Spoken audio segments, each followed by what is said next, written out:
তো good morning সবাইকে। তো হাই গাইস, কেমন আছো সবাই? তো সকাল সকাল এই যে ঘরের ভিউটা দেখা যাচ্ছে, কুলার টোলার সব উপরে উঠে রাখছি আর ঘরটার যে গুছাইছি আর এমনি বাসি গাছটা সব কমপ্লিট। দেখো তোমাদেরকে একটু দেখাইতেছি। তো রান্নাঘরের প্রায় বাসন টাসন মাজা কমপ্লিট। এদিক দিয়া কিছু সুপারি আছে, এটি সুগার টুগার দিতেছি।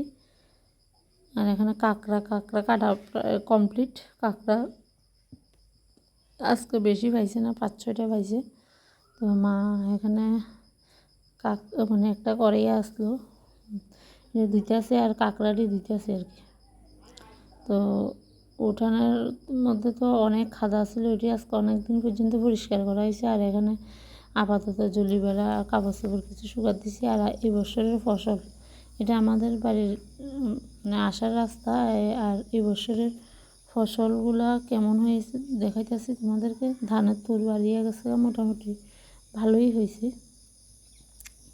মানে আমার শ্বশুরবাড়ির দিক থেকে আর কি, অন্য সাইডে কেমন কইতে পারি না। তো মোটামুটি থোর আইছে, গাছের গোছা টোছা হয়েছে প্রায় ভালোই। তো আর এদিকে আমি যে নতুন রাস্তার পাশে যে জায়গাটা আছে ওইখানে ঘরটি তোমাদেরকে একটু শেয়ার করতেছি। আর জলিবেলা ওই দেখো নেট দিছি, যে নেট কাভার হয়েছে না, এই কারণে আমার শাড়ি একটা দিয়ে দিছি। আর আরেকটু জায়গা রয়েছে। আর এখানে রয়েছে ইটি ঘরের মধ্যে নিয়ে রাখতে লাগবে, কারণ ট্রাক্টর আইব। আর কিছু পাতা টাতা পড়ে রয়েছে, এটি আমি পরিষ্কার করব।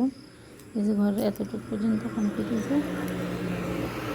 আর এখানে এই দেখো একটা কলা গাছের মধ্যে কলা গাছটিটা আমি ঠেস দিয়ে রাখছি যাতে না পড়ে।